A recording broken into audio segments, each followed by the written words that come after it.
Today, we are talking about not just forgiveness, which is what we talked about last time, but we're talking about why do bad things happen to good people, right? So if you want something, why is it that we pray, we ask, we're like, please God, this is what we want. This is what we want. God knows more. Your angels know more.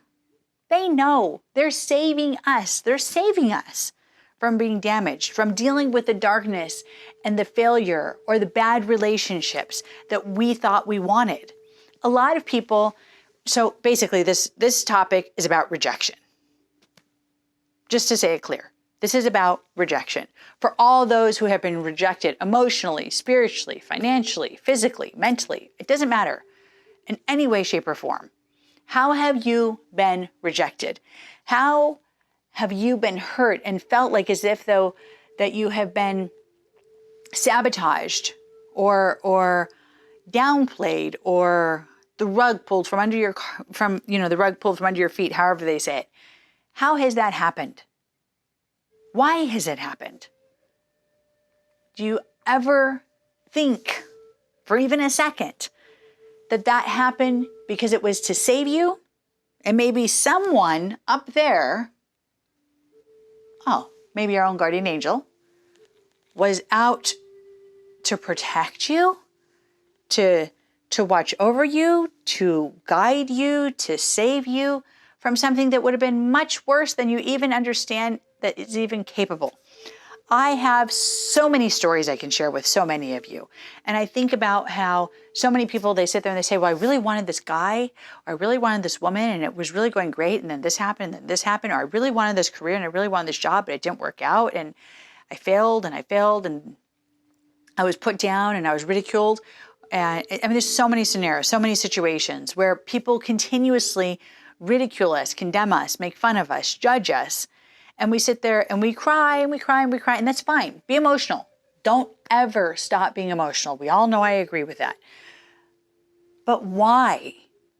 Why is it so necessary to go through these experiences? Why is it so necessary to suffer and to struggle and to have that pain in the first place? Number one, those lessons have made you who you are today. You have to look at the bright side, not at the dark side. They have made you who you are today. The abuse, the neglect, the jealousy, the envy, everything that has been in my life, the darkness, the people who knock on the door and say, turn to God. And I said, turn to God?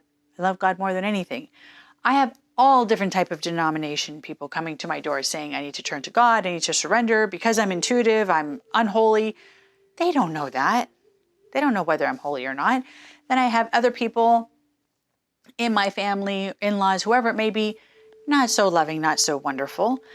Clients, I do the world for them, help them, shirt off my back, help people. Yes, I cost a lot. I am the farthest thing from cheap, but the best always costs a lot.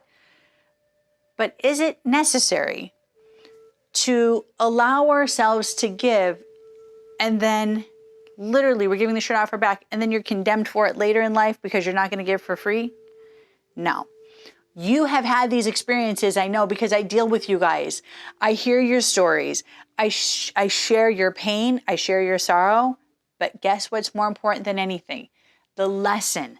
The lesson has helped us to become stronger. Well, it's not that big, but I'm going to work on that. But anyways, point is the lesson has built us to become stronger. How strong do you want your soul, your spirit, and your whole body to be? That's up to you. It's totally up to you. It's not that hard. It really is not that hard. So focus on allowing yourself to say, okay, God, I surrender. I surrender. I'm no longer going to carry a grudge. I'm no longer going to carry an attitude. And I'm not going to focus on praying for what I want. I'm going to pray for what you want. I'm going to ask for what is meant to be.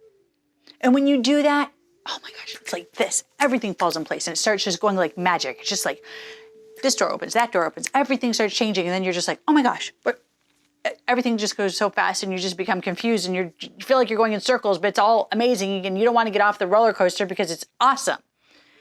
It's real. It's so, so real.